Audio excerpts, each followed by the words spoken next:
This week is the kickoff of the Texas Pollinator Bioblitz, which is hosted by the Texas Parks and Wildlife. So I thought that I would take you on a quick tour around the garden to look at some flowers, because that's where you're likely going to find some pollinators if you are going to participate in the Bioblitz with your class. This plant is a native Texas vine called cross vine that Miss Smith got for the school, and it's growing up along this fence. And as we walk down, something that's really nice in vegetable gardens is there are lots of flowers. So Miss McKinney and Ace, we have our chives here.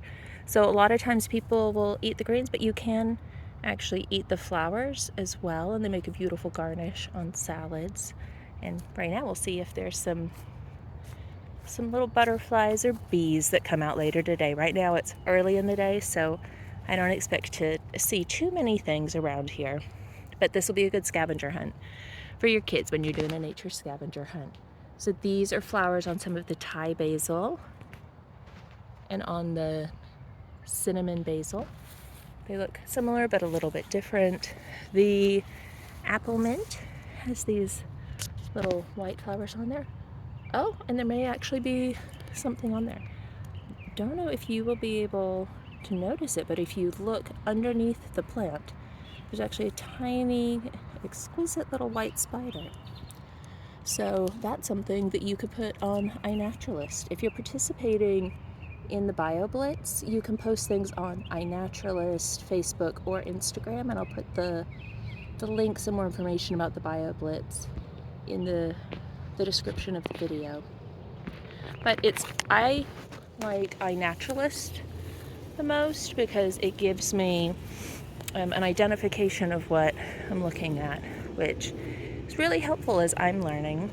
There are also cool tools on there where you can go in and you can look at how frequently different species are being seen, where they're being seen, the seasonality of it, so if they're different times of year when you see it more.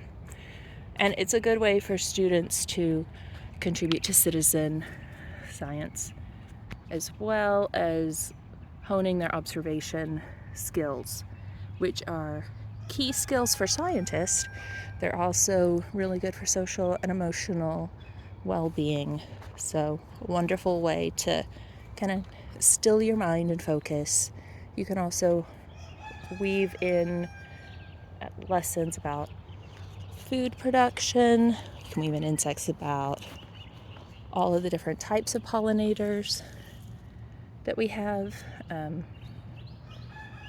You could look at different colors if that's what you're studying. So there are a lot of ways to get out there. And another thing that I like about iNaturalist is that you can, what was I going to say?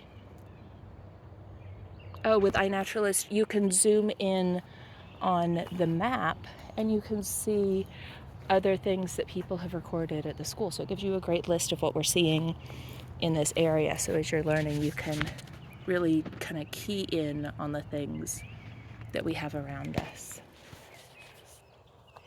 And then I know I didn't call out what all of the little flowers are that I'm showing you along the way, but good news is iNaturalist will be able to tell you. And I'll just show you one of my little favorite underrated plants. You see it down by the chicken pen, but this one is called frog fruit, which is just a really cute name. It's a Texas native. It's a ground cover, and you start to see it used more and more in some commercial buildings around town now. So you'll see it used in big landscaping. But here, it's a Texas native. It just appeared naturally, and it's been able to hold up to some of the chickens scratching around, which can be tough to do, but it's a great plant for pollinators, for making it through our Texas tough summers, and I just love it. I think it's really cute. It's like little, I don't know, maybe fairy crowns.